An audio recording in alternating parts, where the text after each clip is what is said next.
آج ہم ہیں سورہ یوسف کے ساتھ آیت نمبر 94 کے ساتھ 94۔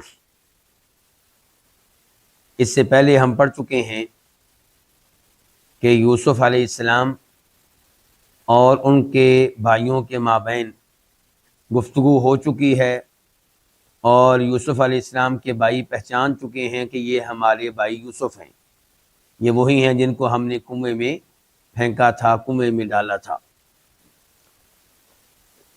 اور ہم نے یہ بھی پڑھ لیا تھا کہ یوسف علیہ السلام نے ان کو ادھر ہی معاف کر دیا اور کہا کہ میں تمہیں بالکل ملامت نہیں کروں گا، بلکہ میں تو اللہ سے بھی دعا کرتا ہوں کہ اللہ بھی تمہیں معاف کرے۔ اور پھر انہوں نے کہا کہ میری یہ قمیص لے جاؤ اور والد گرامی کے چہرے پہ ڈال دو، ان کی بینائی واپس آ جائے گی، وہ پھر سے بینا ہو جائیں گے، اور تم لوگ بھی اپنے اہل و عیال کو لے کر یہاں آ جاؤ۔ یہاں کہاں؟ مصر میں۔ تو اب ہم شروع کرتے ہیں آیت نمبر 94 وَلَمَّا فَصَلَتِ الْعِيرُ، ولما اور جب، فصلت نکلا جدا ہوا، العیر قافلہ، قال ابوہم، قال تو کہا، ابوہم ان کے والد نے، ان کے باپ نے، انی بے شک میں، انا کا معنی بے شک، یا کا معنی میں، بے شک میں، لاجدو یقیناً پا رہا ہوں، ریحا خوشبو، یوسفہ یوسف کی، لولا اگر یہ بات نہ ہو، ان کے تفندونی تم مجھے بہکا ہوا قرار دو گے۔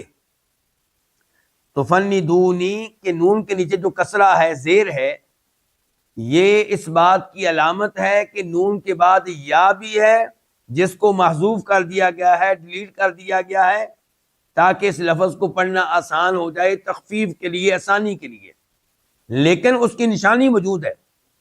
یہ نون کے نیچے کسرہ یہاں پہ نہیں ہونا چاہیے تھا، یہ اسی لیے ہے تاکہ پتہ چلتا رہے کہ یہاں پہ یا موجود ہے۔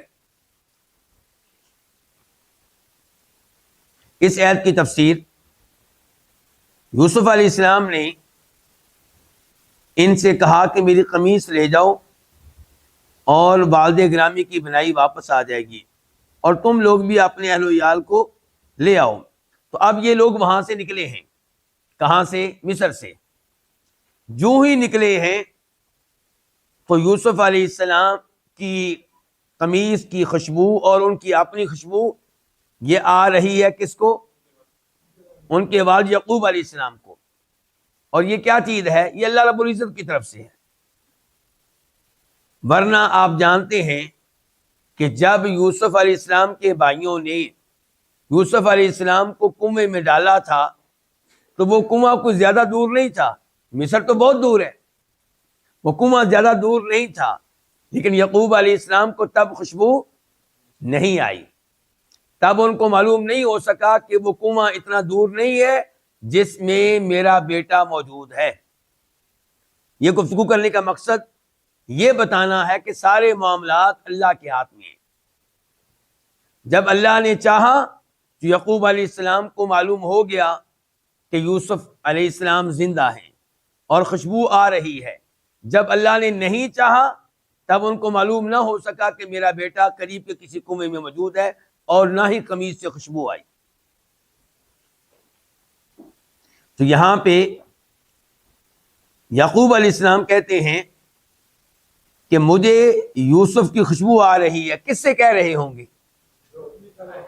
گھر میں موجود پوتے ہوں گے، مثال کے طور پہ اس قسم کے لوگ موجود ہوں گے تو ان سے کہہ رہے ہیں کہ مجھے یوسف کی خوشبو آ رہی ہے، اور خطرہ مجھے یہ ہے کہ آپ لوگ یہ کہیں گے کہ کوئی خوشبو نہیں ہے، بس ویسے ہی آپ کو وہم ہوا ہے، ویسے ہی آپ یوسف کی محبت میں مرے جا رہے ہیں، اور ایسی بہکی بہکی نعوذ باللہ باتیں کر رہے ہیں بڑھاپے کی وجہ سے، یا یوسف علیہ السلام سے حد سے زیادہ محبت کرنے کی وجہ سے۔